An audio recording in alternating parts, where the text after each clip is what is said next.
যে 5 তারিখে যখন পালাই গেছে শেখ হাসিনা, তারপরে কোন নেতারা, আমি একদম বুকে হাত দিয়ে বলেন, কোন নেতাই কি আপনার খোঁজ নেছে যে কি অবস্থায় আছো, কি হালে আছো, দেশে আছো না বিদেশে আছো, বাড়ি কি ঘুমাইতে পারতেছো নাকি বাগান সিগানে যাইয়ে ঘুমাও, পুলিশে লড়াই নাকি পাবলিকে লড়াই। যারা আওয়ামী লীগের রাজনীতির সাথে বিগত দিনে সম্পর্কিত ছিল, তারা অনেকেই মনে করে যে আওয়ামী লীগ, তাদের ফেসবুকের পোস্ট দেখলে মনে হয় যে শেখ হাসিনা কালকে বা পরশু দিনকারই বাংলাদেশে চলে আসবে, ঠিক আছে।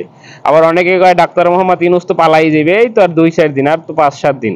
মনে হয় তাদের ফেসবুক পোস্ট কিংবা তাদের কথাবার্তার ধরন দেখলে মনে হয় যে ডাক্তার মোহাম্মদ ইউনূস পলাই যাবে 2-4 দিন পরেই। আসলে এই ধরনের মানুষ অসুস্থ।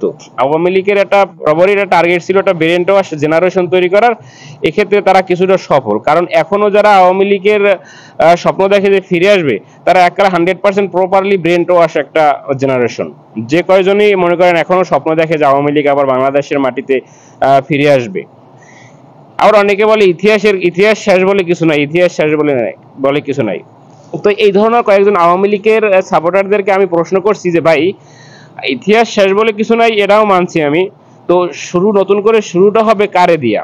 শেখ হাসিনার ছেলে সজীব জয় এবং মেয়ে পুতুল, এরা দুইজনই প্রাপ্তবয়স্ক। সজীব জয়ের 50+ বয়স হয়ে গেছে এবং যথেষ্ট শিক্ষিত। সে নিঃসন্দেহে সে চাইলে কিন্তু বাংলাদেশের একটা রাজনৈতিক অঙ্গনে তার একটা অবদান রাখতে পারতো, বা শেখ হাসিনা যেহেতু প্রধানমন্ত্রী মা, সেক্ষেত্রে ছেলেকে একটা ভালো একটা পজিশনে রাখতে পারতো, নির্বাচিত পজিশনে। যেমন ধরেন অরাজনৈতিক লোক যারা ছিল, মমতাজ, এই সাকিব আল হাসান, মাশরাফি, পলক সহ আরো অনেকেই মানুষ ছিল যারা অরাজনৈতিক লোক, তারা কিন্তু বাংলাদেশের রাজনীতি করে এমপি মন্ত্রী হয়ে গেছে, ঠিক আছে।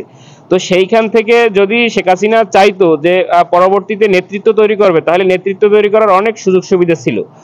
নিজের সন্তানদের প্রপার রাজনৈতিক মাঠে অ্যাক্টিভ রাখতে পারতো। কিন্তু মূলত শেখ হাসিনাই চায় না বাংলাদেশের রাজনীতিতে আওয়ামী লীগের কোনো নেতৃত্ব তৈরি হোক, কারণ যে কয়দিন পারছে খাইয়ে গেছে। শেখ হাসিনার টার্গেট ছিল, বেগম খালেদা জিয়া একদিন একটা মিটিংয়ে বলছিল যে নেটিজেনরা ভুলে যাওয়ার কথা না, যে খালেদা জিয়া বলছিল শেখ হাসিনা বাংলাদেশে প্রতিশোধ নিতে আসছে, তো ঠিকই প্রতিশোধ নিয়ে চলে গেছে। এটা একদম জলযন্ত্র প্রমাণ।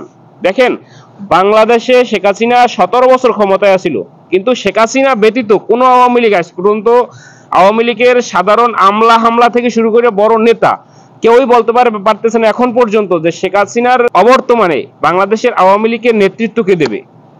একটানা 17 বছর ক্ষমতায় থাকার পরেও তাদের যথেষ্ট বড় মাইয়েপোলা আছে, তাদের দল অনেক বড় একটা রাজনৈতিক দল, কিন্তু শেখ হাসিনার অবর্তমানে কে নেতৃত্ব দেবে এই দলটার, এরকমের কেউ শিওর করে বলতে পারতেছে না। এমপি মন্ত্রী থেকে শুরু করে আমলা মনে করেন সাধারণ ভোটার বা ছাত্রলীগ নামক যারা গাঁজা টাজা টানতো, এরাও বলতে পারে না। তো আমি যে কথাটা বলতে সেটা হলো গিয়ে যে এখনো যারা আওয়ামী লীগের স্বপ্ন দেখে, তারা একটা ব্রেন ওয়াশ জেনারেশন, যেটা টার্গেট ছিল আওয়ামী লীগের 100% করার, কিন্তু হয়তো 20% বা 30% এরকমের একটা পার্সেন্ট তারা সফল হয়েছে যে 100% ব্রেন ওয়াশ করার। কারণ ব্রেন ওয়াশ করা যদি সফল না হতো, তাহলে এখনো কাজের বুয়ো সহ পালাইয়ে যাওয়ার পরও একটা রাজনৈতিক দল কিভাবে স্বপ্ন দেখে যে ক্ষমতায় আসবে, এবং যারা তাদেরকে প্রায় 2-3 হাজার ছাত্রদেরকে, নিরস্ত্র ছাত্রদেরকে মেরে পালিয়ে গেছে, এবং সেই ছাত্ররাই এখন বাংলাদেশের ক্ষমতার শীর্ষস্থানে, তারপরেও কিভাবে স্বপ্ন দেখে যে ফিরে আসবে। যে 5 তারিখে যখন পালাই গেছে শেখ হাসিনা, তারপরে কোন নেতারা, আমি একদম বুকে হাত দিয়ে বলেন, কোন নেতাই কি আপনার খোঁজ নেছে যে কি অবস্থায় আছো, কি হালে আছো, দেশে আছো না বিদেশে আছো, বাড়ি কি ঘুমাইতে পারতেছো নাকি বাগান সিগানে যাইয়ে ঘুমাও, পুলিশে লড়াই নাকি পাবলিকে লড়াই, এরকমের কোনো খোঁজ খবর নেছে? কথাগুলো শুনতে তিতা হইলো সত্য কথা, ঠিক আছে, ভালো লাগুক বা না লাগুক সেটা আপনার ব্যক্তিগত ব্যাপার, সেটা নিয়ে আমি কথা বলবো না।